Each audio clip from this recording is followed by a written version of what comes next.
Ya, ahora sí.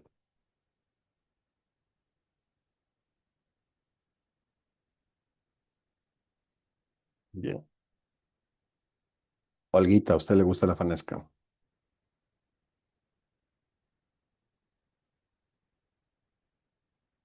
Profe, buenas noches. Sí, sí me gusta y sí comí también. Chévere. Mucha buenísima. Ahí está muy bien. Bueno, eh, primero, como les decía, ya está ya empezando a grabar. Les decía que lo interesante de esto no es la pregunta en sí, sino pensarnos en la fanesca, ahora que venimos de Semana Santa, como un ejercicio de un plato que lo vamos a pensar desde la perspectiva de la semiótica, desde el lenguaje, ¿no? Entonces, ¿por qué decimos esto? Porque hay comidas que, si bien es cierto, nosotros vemos que son una tradición, ¿no es cierto? Pero eh, hay comidas que eh, en esa tradición está cargada de una memoria, ¿no? Entonces, la fanesca, para quienes les gusta, no entra solo por la boca, sino que hay un ejercicio de historia que transversaliza en una perspectiva del sincretismo cultural que se denomina eh, en términos de unir la cultura andina con la cultura católica. Entonces, por la religión, por la familia, por la costumbre, hay una historia, ¿de acuerdo? Entonces, ¿cuál es la idea central de esta clase hoy? Por eso preguntaba si comieron la fanesca. Porque la fanesca no solo es un plato de cocina, sino que es un ejercicio de interpretación semiótico. Porque desde la semiótica nosotros aprendemos que la cultura está hecha de signos. Y nosotros recordamos en lenguaje corporal, habíamos visto que un signo no solo es una palabra, un signo puede ser un gesto, ¿no es cierto? Puede ser un color, puede ser una imagen y en este caso puede ser un plato de comida, ¿sí? Y ese plato es un ritual, ¿no es cierto? Eh, Me parece que, Ángel, ¿estás por ahí, Ángel? Se nos fue. Sí, Magister, ¿En tu casa hacen familia, fanesca o compran? la hacemos, es bastante tradicional. Chévere. Ok, súper bien. ¿Y eso qué quiere decir? ¿Cómo, cuántas personas se involucran? Aproximadamente unas 20 personas, creo. Aproximadamente. Ujú. Entonces, ahí hay una suerte de condensación de personas y de sentidos. Entonces, vemos que hay una práctica que reúne una tradición andina que se mezcla desde una perspectiva del sincretismo con lo católico, lo colonial y lo familiar. Entonces, ahí nosotros estamos viendo un texto cultural que tiene una enorme, o, digamos, un enorme significado, ¿no? Es decir, eh, nosotros vamos a ir viendo en esta clase, y quise hablar de esto precisamente eh, y hacer un match con los contenidos de de nuestro primer tema, porque la idea es entender que la cultura no solo que se vive, sino que la cultura también se lee, ¿de acuerdo? Entonces, Melissa, Magister, era para que por favor si me puede aceptar, estoy conectándome desde otro dispositivo, pero claro. ya me aceptó, gracias. Oiga, Meli, ¿y a usted le gusta la fanesca? A mí sí, a mí sí. Muy bien, dos veces me Para respondió, mí. qué maravilla. Ok. Eh, entonces, cuando nosotros escuchamos la palabra fanesca, ¿qué es lo primero que se nos viene a la cabeza? A ver, Juan,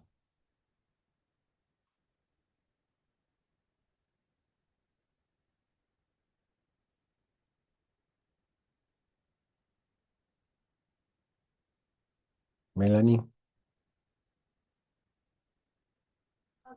Me La preguntaba, profe, Semana Santa, la verdad, ¿qué es lo primero que se te viene a la mente cuando escuchas la palabra fanesca en esta época? Semana Santa. Siempre Sí, lo asocio con Semana Santa. muy bien, ok. escúchame, muy bien. Scarlett,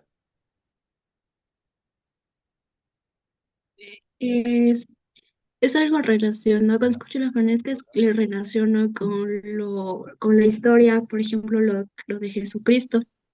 Ujú. Ajá, y también se me viene el ida que es una sopa.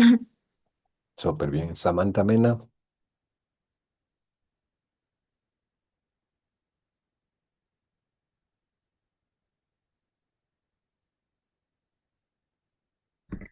Buenas noches, profe. Es que no se me conecta bien todavía el Zoom, no me sale ni la pantalla y estoy arreglando. Mil disculpas.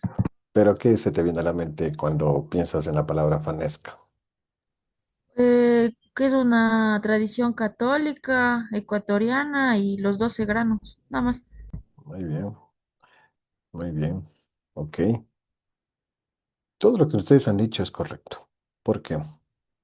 Porque demuestra algo muy importante. Y es que eh, ninguno, yo no escuché a ninguno de ustedes que diga eh, eh, carbohidratos, proteínas, legumbres, ¿no? Sino respondieron con la memoria de, por ejemplo, los 12 granos, lo que se las ama, ¿no? Entonces ahí hay una emoción, unos símbolos, ¿no? Que dicen los 12 granos de los 12 apóstoles. Entonces ahí empieza la semiótica, ¿sí? ¿De acuerdo? A ver, vamos a seguir. Entonces, Saussure, ustedes tienen un compilado ahí en la plataforma que va a ser parte de la evaluación, que por cierto, este semestre va a ser bastante riguroso digamos, un tema desde coordinación, no por mí, sino por toda la coordinación para que, digamos, las pruebas sean mucho más rigurosas, ¿no? Así que ya les digo para que estén pilas.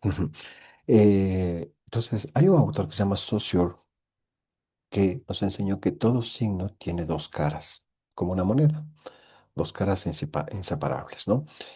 Por un lado está el significado y por otro lado está el significante.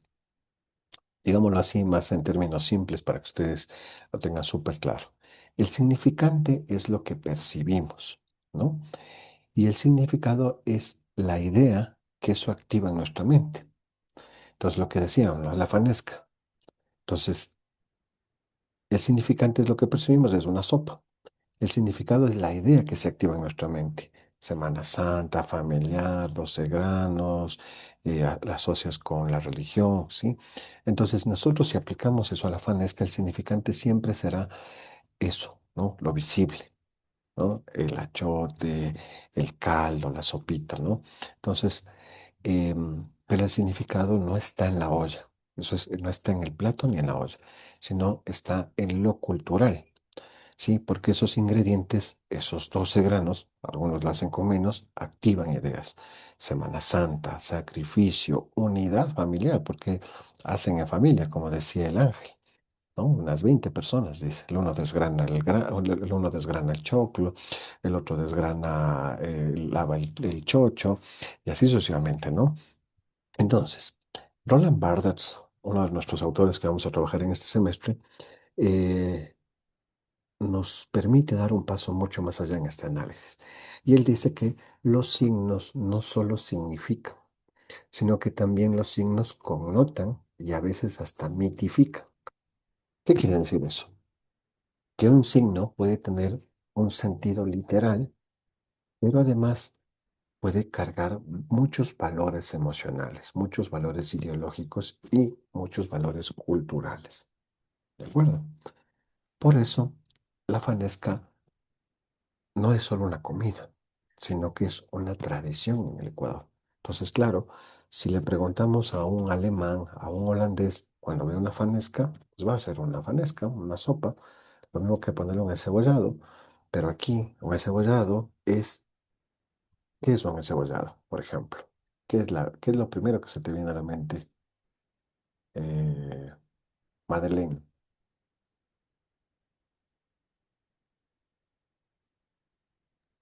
Dígame, profe. ¿Para qué te comes un encebollado?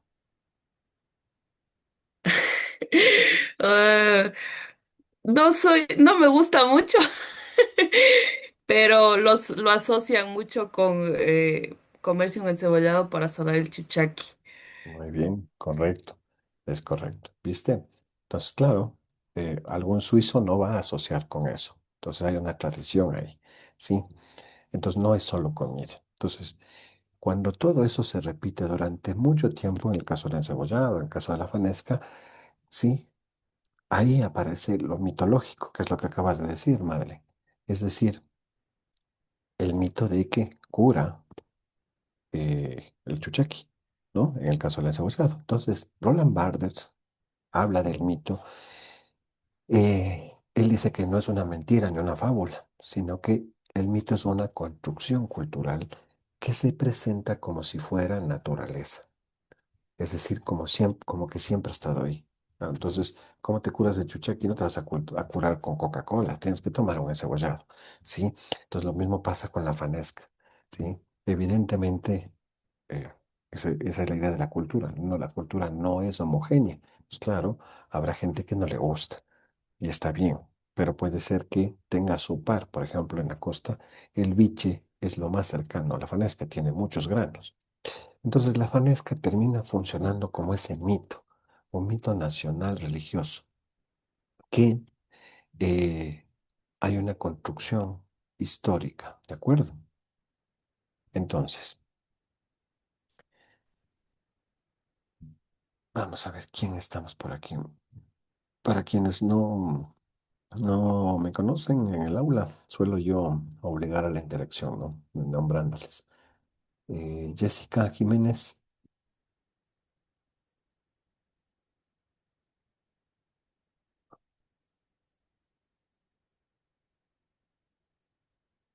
Jessica Jiménez. ¿No? Sí, profe, soy Erika, sino que me conecté al teléfono de mi hermano. Ah, qué chévere. Hola, Erika. Eh, entonces, si yo, más bien dicho, si tú sirves una fanesca a una persona de Canadá, ¿crees que entienda lo mismo que nosotros? Tal vez no, porque la fanesca es una tradición de nosotros, es innato más del Ecuador que de otros países. Ujú, correcto, exactamente. Entonces, eso que acabas de decir demuestra lo que Roland Barthes decía, que el significado no está dentro del objeto, es decir, del plato de la fanesca, sí, no está asociado automáticamente, sino que está dentro del código cultural que lo genera, ¿sí? ¿De acuerdo? Y además dentro del código cultural del receptor. Entonces, claro, si lo mismo pasa que tú le sirves a un ecuatoriano migrante en Canadá o en España, él va a entender el código. Por eso es que hay lugares de comida ecuatoriana, rincón ecuatoriano en algunas partes del mundo, porque saben que un encebollado es la mejor manera, porque es la manera de sacar, ¿no? El chuchaqui. Lo mismo pasa con el tiempo de la fanesca, ¿de acuerdo? Pensémoslo de esta manera, un ejemplo mucho más didáctico. Las banderas de los países. Si tú ves una bandera, o de los equipos de fútbol, ves una bandera, ves los colores, ¿no? Ves la tela, los colores, la forma, tú ves eso, una tela y unos colores. Entonces dices, tanto fanatismo para esos tres colores, ¿no? Pero para otras personas es la patria, es el orgullo, es la memoria, ¿sí? Entonces, ahí existe esta diferenciación que es bastante cultural, ¿de acuerdo? Bien, entonces, pasemos a la denotación y la connotación y también vamos a hablar un poco del mito, ¿sí? ¿Qué es la denotación? La denotación es el nivel literal, ¿sí? Aquí la fanesca, digámoslo, sería simplemente una sopa espesa, ¿no? Un menjunje espeso elaborado con algunos granos, un poco de pescado y listo, ¿no? Pero esa es la denotación, ojo, ¿no? Denotación es lo literal. ¿Qué es la connotación? Entonces ahí en la connotación, siempre que hablamos de connotación, hablamos de cultura. Eso es pregunta de examen, pregunta de cajón, denotación y connotación. ¿Qué es denotación? Lo literal. ¿Qué es la connotación? La connotación siempre es cultura, ¿de acuerdo? Entonces, la fanesca empieza a significar que lo que ustedes dijeron, Semana Santa, reunión, familia, eh, proceso de sacrificio o purificación, ¿de acuerdo? Y por otro lado está el lado del mito.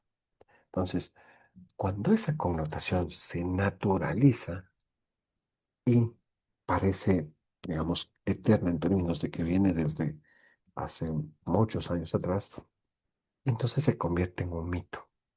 Entonces, pensar de manera semiótica significa que nosotros aprendemos a ver que nada cultural es solo lo que aparece.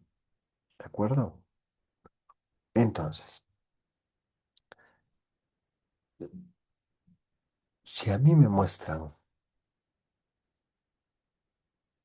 vamos a ver, Patricia, Patricia Robles, si a mí me muestran una foto de tu mami, de tu madrecita,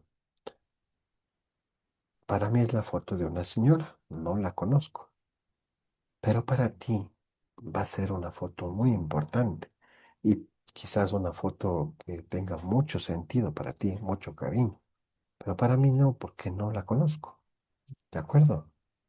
Entonces una foto no es una sola foto.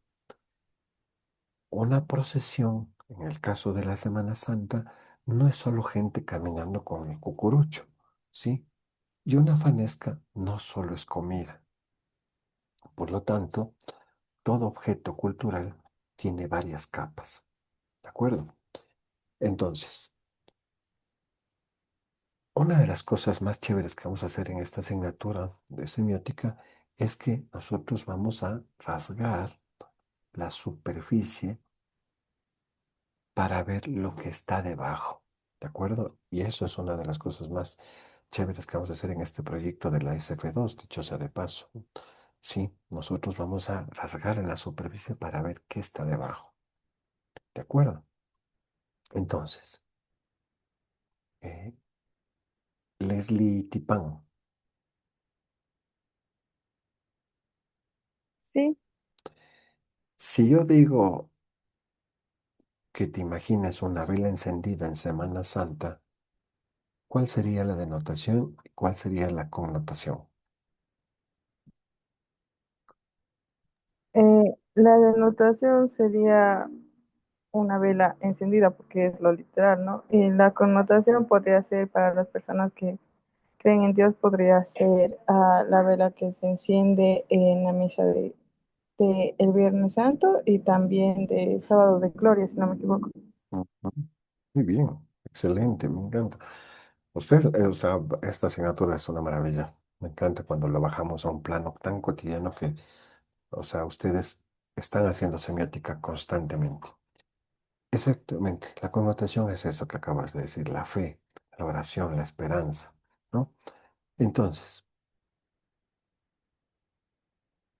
eso que acabas de decir pasa lo mismo con la fanesca. Tiene un nivel literal y un nivel cultural. Y entonces nuestra tarea en esta asignatura, en este semestre, es no quedarnos solo en el primero, y no solo en el semestre, sino toda la vida, porque esto es comunicaciones. Ustedes van a hacer publicidad, van a hacer video, cine, y la semiótica está en todo transversalizada. ¿De acuerdo? Entonces, si nosotros ya entendimos esos niveles, vamos a ver cómo se organiza ese sentido. ¿Sí?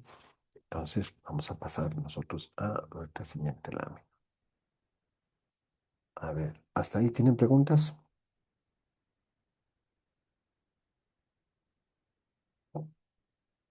No, profe. Chévere. Ok. No me estarán preguntando qué significa los granos nomás. Ok. Eh, bueno, entonces, no, ya vamos a ver un poco de los granos también. Estaba haciendo una broma. Eh, entonces, nosotros entramos un poco allá a la arquitectura del significado. Entonces, aquí hay un tema súper importante que es el sintagmático y el paradigmático. Todo eso lo vamos a ir viendo en cada una de las clases, pero esta clase, digamos, es un súper abrebocas para que ustedes se inspiren en esta asignatura. Entonces, el eje sintagmático tiene que ver con la combinación de los signos en presencia. ¿Qué quiere decir eso? Es decir, cómo se organiza el plato, en qué orden aparecen los ingredientes, ¿sí? En donde ponen el huevo, el plátano, el ají decorativo, las cebollas, ¿no? ¿Qué estructura tiene la receta, ¿no? ¿A qué momento botas el chocho, por ejemplo? ¿Qué hace que la fanesca sea reconocible como fanesca? Entonces, en cambio, el eje paradigmático tiene que ver con la selección de las opciones posibles. Es decir, en otras palabras, qué granos pueden variar, ¿de acuerdo? O qué pescado puedo utilizar en lugar de, o qué receta puedo usar para, ¿sí? Entonces, de una manera mucho más clara, el sintagma es, digamos, esa sucesión, esa cadena. Y el paradigma es las posibilidades. Entonces, la fanesca es un sistema que combina selección y organización. Y aquí, por ejemplo, Roland Barthes vuelve a ser un personaje clave, porque cuando una determinada estructura se repite lo suficiente, deja de sentirse como una elección y pasa a sentirse como una obligación. Entonces empiezan a aparecer frases como así se hace la fanesca. Pues claro, resulta que en mi familia hacen así. Así debe ser. Así hizo mi abuelita. Así me enseñó mi abuelita y la abuelita de mi abuelita. Si no lleva tal ingrediente, ya no es nuestra receta familiar. Ya no es la fanesca que conocemos. ¿Sí? Por eso la costumbre se vuelve mito. ¿De acuerdo? Ok. Entonces, vamos a ver quién está por aquí.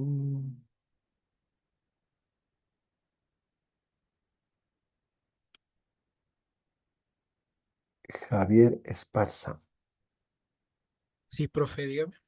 ¿cómo estás? ¿Qué tal está la clase? Muy, ¿cómo es? Estoy aprendiendo, de hecho estoy escribiendo hasta estos símbolos de ejes para Ujú. grabarme. Ok. Te pregunto, ¿tú crees que la receta de la fanesca es igual en todas las familias o crees que hay variación? Según mi punto de vista hay bastante variación, Ujú, porque todo en mi familia hay algunos ingredientes que por decir buscamos en recetas, que ingredientes que no ocupamos, o sea, en la decoración del plato se podría decir. Entonces yo sí digo que varía en varias familias. ujú. Muy bien, excelente. Ese es correcto lo que acabas de decir. Eso que acabas de decir significa que hay un eje paradigmático, ¿sí? Es decir, existe variación, que es lo que hablamos. Te ha dicho de un ejemplo más concreto, ¿sí? El eje paradigmático quiere decir que hay variación, pero al mismo tiempo hay una estructura general que se conserva. Ese es el sintagma, ¿sí? ¿Por qué? Porque es fanesca. Claro, entonces tú ves y dices, por eso es que hacen los concursos de fanesca y resulta que, no recuerdo ahora el nombre, bueno, las Menestras del Negro ganó hace 2 años, ¿sí? Por la mejor receta, pero antes ganó ni sé qué hotel y así sucesivamente.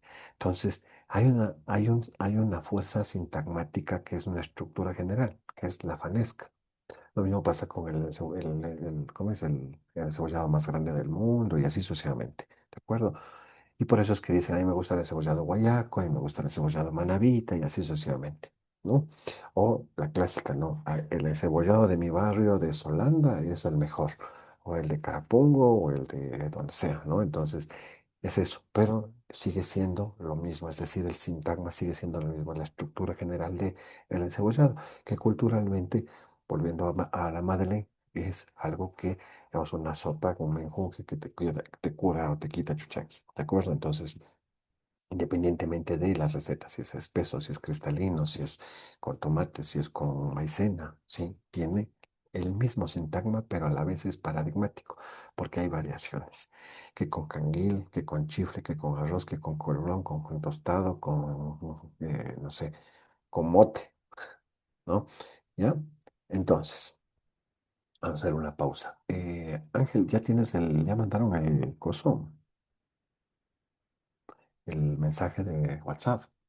En eso estoy, magíster. Hasta ahorita les estoy registrando a los compañeros. Les puse, por si acaso, compañeros nuevos, un mensajito aquí en el chat para que me escriban para agregarles al grupo del paralelo 2 y ya estoy creando el enlace del lenguaje corporal, magíster. Ya, a ver, está el web corporal P2. Uno.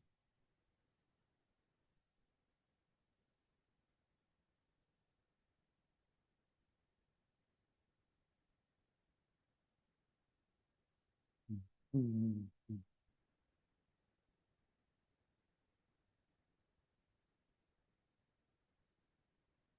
sí, no.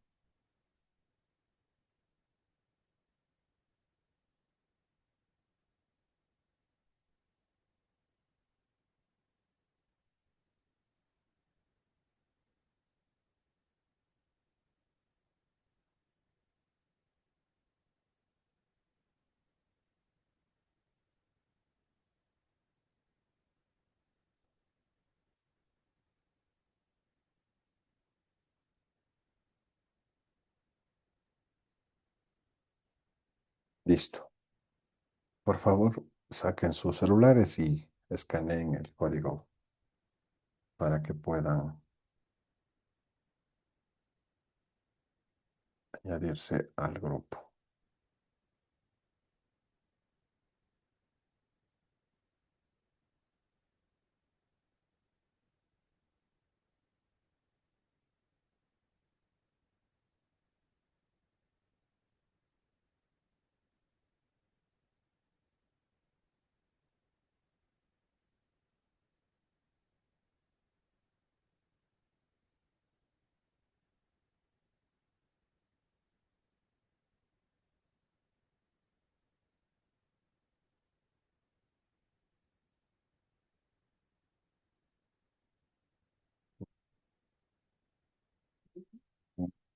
Así pongo en el enlace. Sigamos. Vamos a esperar unos 2 minutos más para que todo el mundo esté ya en el grupo. Scarlett, si estás, ¿no? Sí, magister. Ah, buenísimo. Belki,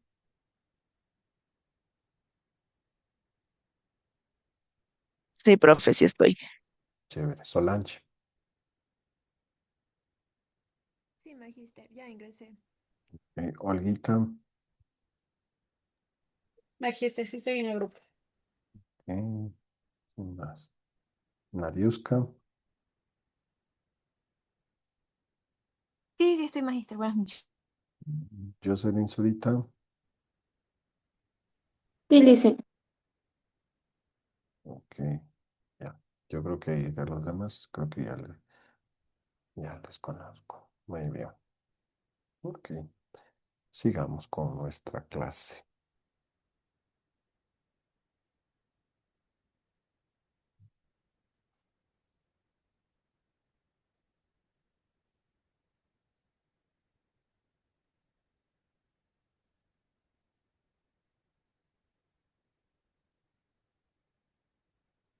Ujú,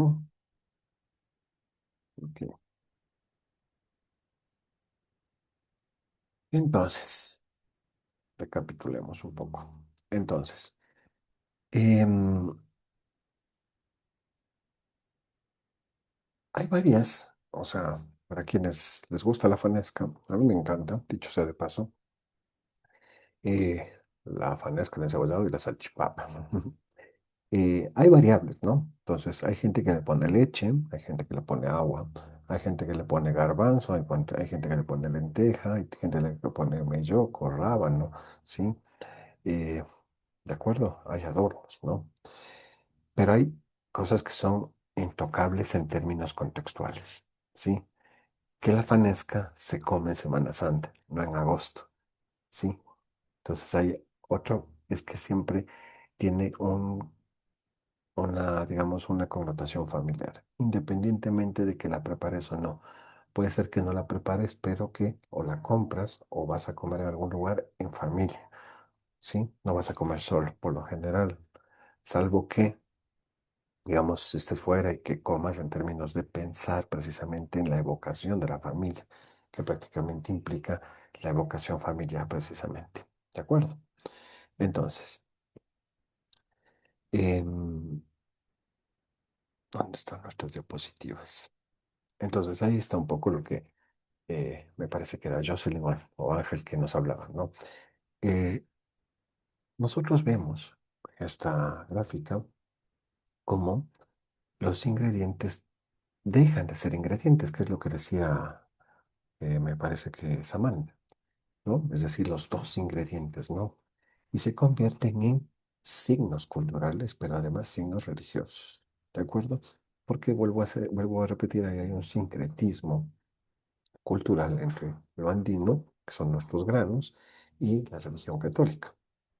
Entonces, la iconicidad opera por semejanza, ¿de acuerdo? Entonces, un signo icónico se parece por lo general a lo que representa. Por eso, en las tradiciones populares que eh, están alrededor de este plato que se denomina la fanesca, hay varios, ¿no? Pero, por ejemplo, ¿dónde está? Déjenme cambiar de más bien para asociar.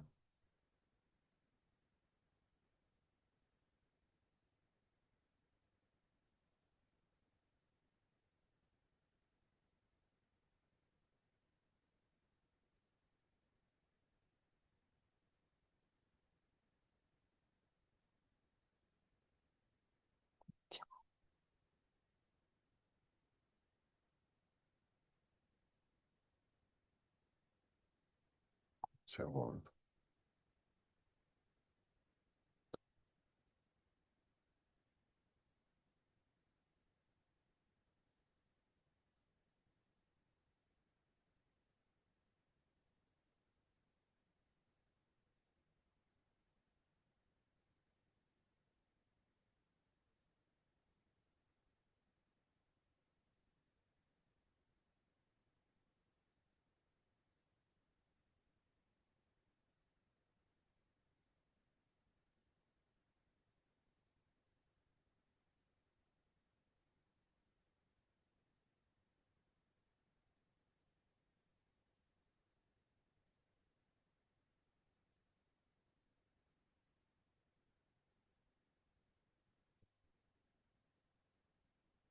Por ahí es.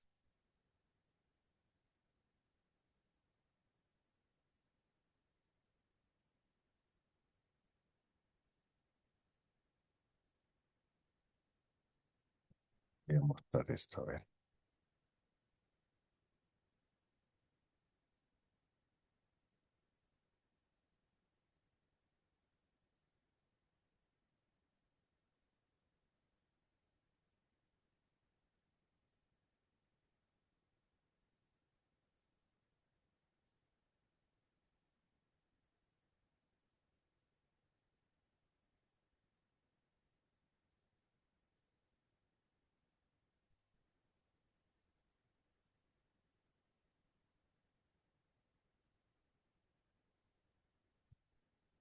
Samantha Mena, tú que hablabas de esto, o alguien, ¿no? Que quiera. ¿A qué se asocia Profe, no esto? me vale la pantalla. pero creo que vi de los granos, que es lo que representaba a los 12 apóstoles en la historia de Jesús. Ajá, muy bien, correcto. ¿Alguien más?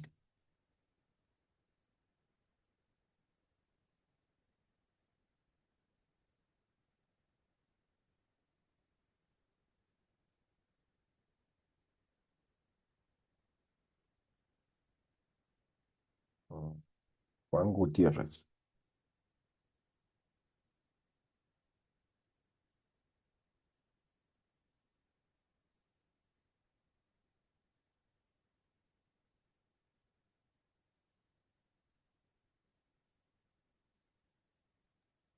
Sí, profe, bueno, uno como católico, los 12 granos representa a los 12 apóstoles, es lo que como uno como católicos nos enseñan a dónde acudimos, a iglesias, en las misas que hay, Ya. ¿Y pero o cuál que ha es la... habido esta semana que pasó en las misas que hubo. Eso es lo que dice el padrecito, el curita, como queramos llamarlo nosotros. Ajá. Recuerda que hablábamos de que un signo icónico se parece a lo que representa. Entonces, ¿qué ves de parecido ahí entre San Pedro y los granos del choclo? O sea, la mazorca y todo, ¿no?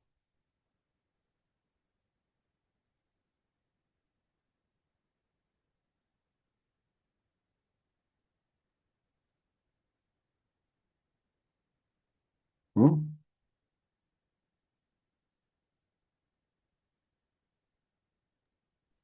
Magíster, buenas noches.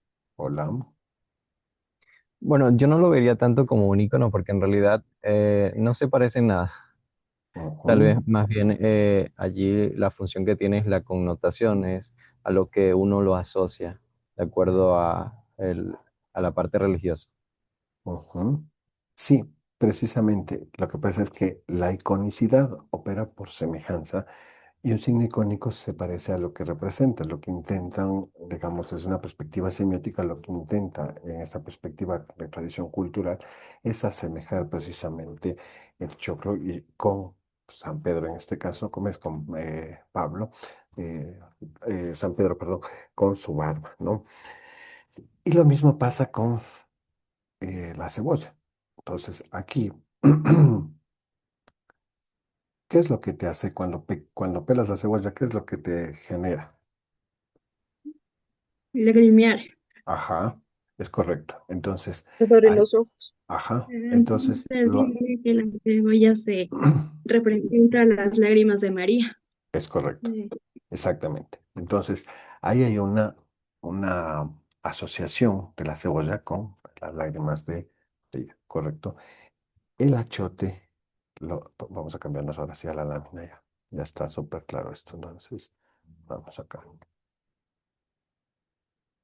El achote, por lo general, lo asocian con la sangre de Cristo, ¿no? De Jesús crucificado, ¿ya? Y el choc con Judas por el tema de que hay que hacer un ejercicio de lavado porque huele mal, ¿no? Entonces, aquí nosotros no estamos diciendo que esos significados sean naturales, ojo con eso. Ángel, ¿quieres tomar la palabra? Sí, Magíster, justo estaba leyendo sobre eso y el significado más importante que encontré sobre la fanesca es en sí el bacalao, que era la representación de Jesucristo en el plato, y lo demás de la preparación, la fe y la tradición familiar, pero de lo demás de los apóstoles en sí no había una connotación que cada grano le pertenecía a cada apóstol en este caso. Claro, lo que pasa es que eso, a ver, vuelvo a repetir, lo que pasa es que esto es cultural, insisto, no es que, o sea, puedes tú poner en ChatGPT o en Gemini o en cualquiera. Sí, esto es cultural, esto es hereditario. Y si lo buscas, yo os puedo mandar, si lo buscan de mejor manera en la iglesia de San Agustín, sí está una representación, no de los 12, pero sí de ciertos, por ejemplo, lo de Judas, lo de la cebolla, lo del choclo y así sucesivamente, ¿no? La leche, incluso el banano, o sea, el plátano que representa a Adán, el huevo y así sucesivamente. Es decir, cada uno tiene sus significados, ¿sí? No por eso quiere decir que efectivamente está en 12, puede ser que esté en 12, pero efectivamente si tú lo buscas búscalo como San Agustín, vas a encontrar eso. ¿De acuerdo? Entonces, volviendo al tema. eh, insisto, no es que nosotros estamos diciendo que esos significados sean naturales. Ojo con esto, no se equivoquen, ¿sí? Lo que estamos diciendo es que hay una comunidad que ha construido esas equivalencias de manera cultural y las ha repetido hasta volverlas culturalmente legibles. Por lo tanto, cuando dicen la fanesca tiene 12 granos, probablemente tiene 7, pero lo asocias directamente, ¿de acuerdo? Entonces, efectivamente, puede ser que no tenga 12, puede ser que en tu casa la hagan con 6, ¿sí? Entonces, es muy importante que se entienda que hay una, digamos, una equivalencia que se va repitiendo y que la vuelve culturalmente pertinente. Y entonces, ¿qué es lo importante aquí? Lo importante aquí es la semejanza, ¿sí? La semejanza nunca es puramente visual, sino que siempre está mediada por la cultura, ¿de acuerdo?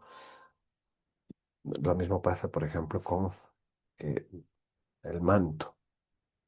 ¿Dónde está?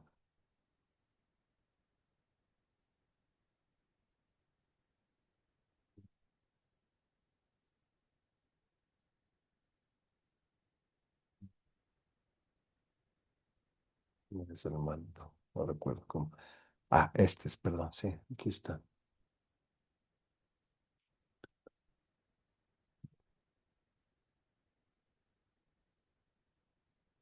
Un segundo les muestro.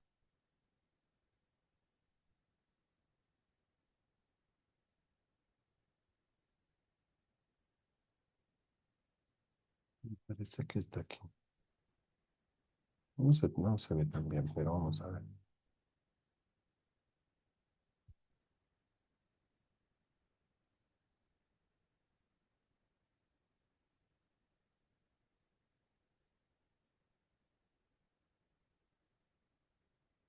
Miren, por ejemplo, esto.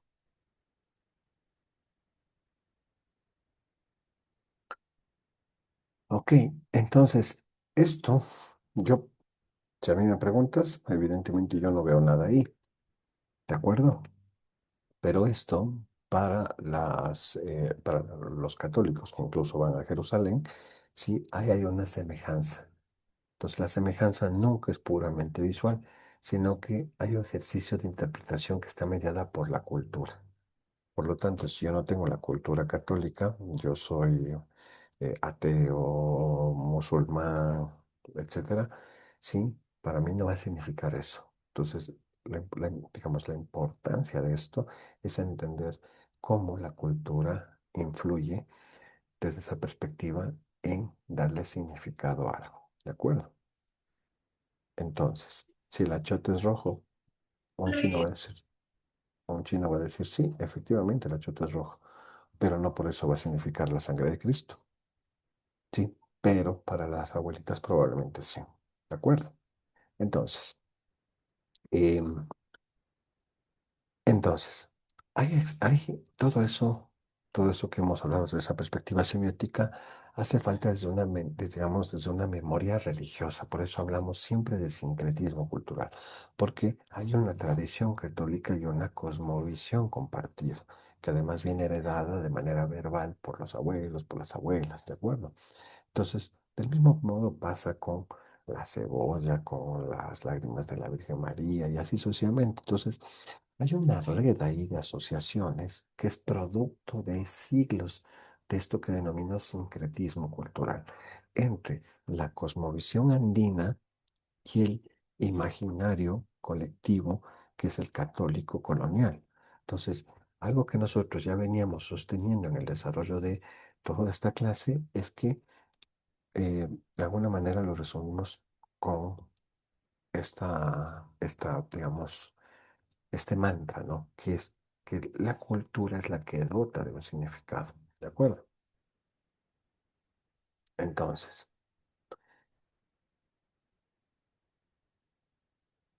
vamos. ¿Qué es la semiosis y el mito? Es decir, en el significado en movimiento, ¿sí? Ojo, que esto es súper importante porque lo que, digamos, lo que estamos viendo en este momento es súper importante porque cuando nosotros apliquemos en publicidad, ¿sí? Es interesante que Pensemos, ahora mismo ya se han adelantado elecciones. Vamos a hacer un paréntesis político. Se han adelantado elecciones. Y entonces a ustedes, cuando se gradúen y sean profesionales, les van a decir que desarrollen una campaña para tal candidato. ¿De acuerdo? Y ese candidato, pues el voto duro está en la población que es católica, porque el 70%, 80% de la población ecuatoriana es católica. Ahora, mi pregunta es, ¿cómo harían ustedes esa campaña política?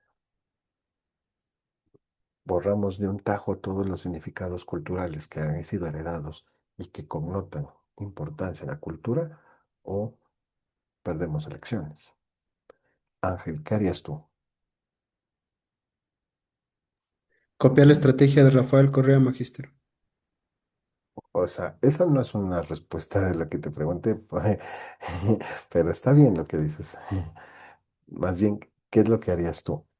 En este caso, más allá de querer llegar hacia una población religiosa, que cabe recalcar que la religión tiene prohibido intrometerse en cuestiones políticas, porque en sí no se puede participar. Y ya lo vimos cuando un sacerdote quiso ser prefecto y la iglesia lo iba a expulsar, porque no se pueden mezclar ambas síntesis. Pero en este caso, por ejemplo, podemos ver que la población que es más creyente son las personas que tienen más escasos recursos porque siempre buscan un salvador. En este caso, enfocarnos en pan y circo, que creería que es es lo que ahora mismo se puede ofrecer a la población, en sí, en una población que más allá de lo religioso, busca siempre a una persona que le salve de sus problemas, cuando realmente no puede existir eso. Ujú. Ok, bien. Vamos a poner una otra imagen.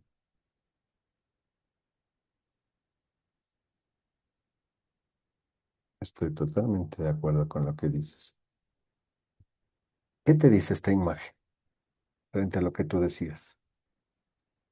Que la religión está del lado del socialismo, se podría decir, ya que socialismo se apega más los ideales al pueblo, se acerca más a reunir a las poblaciones más vulnerables, y quienes realmente lo ejercen es la iglesia, se podría decir entre comillas. Ujú. Ok, ¿qué te dice esta imagen? A los demás igual, pueden participar.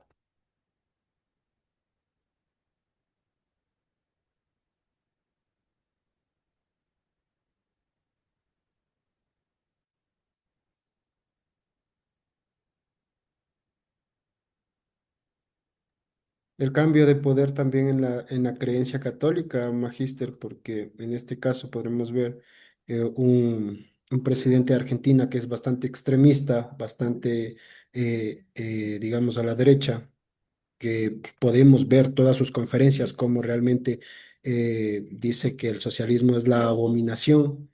En este caso, a modo personal, creo que puede afectar en sí, se podría decir que el socialismo es aplicable pero no es sostenible, pero tampoco es el anticristo.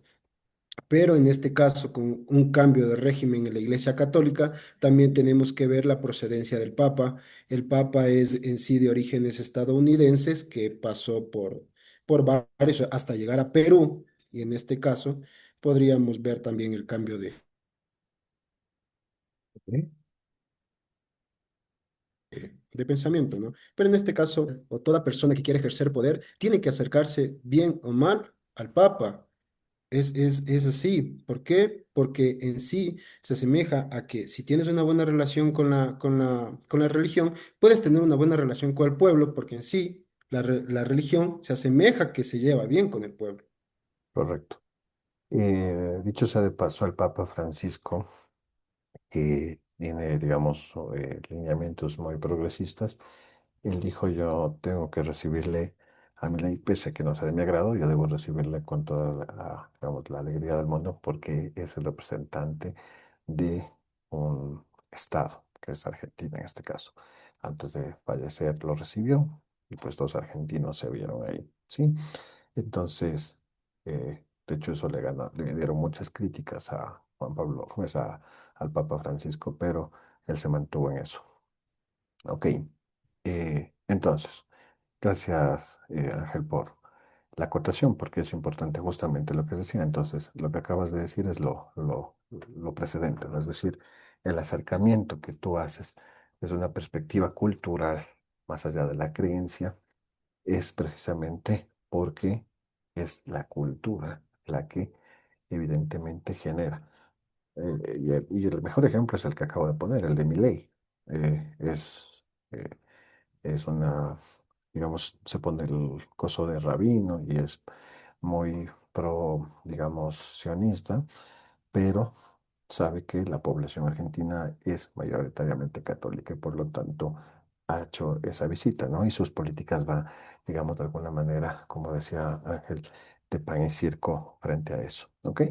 Entonces, volviendo al tema, entonces, Charles Peirce tiene una idea poderosa y es que el significado nunca está quieto, que es justamente estos Magíster, ejemplos. Dígame. magíster, perdón, ¿le puedo interrumpir la clase? Lo que pasa es que tenemos clases de 9 a 10 con otra materia y no quisiera que nos atrasemos en nuestro primer Ah, día. ya, claro, no. Yo pensé que teníamos 2 horas. Qué No, pena. solo ¿Qué materia tienen? ¿Qué asignatura tienen? ahorita le digo, magíster. Ya. Déjenme revisar el grupo rapidito. Voy a revisar el grupo. Tenemos la asignatura de segunda hora, tenemos, no, sí, de ontología y legislación de la comunicación es la misma suya, porque tenemos de 8 a 9 semiótica y de 9 a 10 de ontología de la legislación y comunicación. No, no, esa no es mía. Vayan nomás, chicos, más bien, Ok. gracias por asistir. Ya estamos en comunicación. Un abrazo, qué bonita clase. Una buena noche, magíster. Gracias, Gracias. Magister. Gracias, Buenas magíster. Nos noches. vemos. Hasta luego.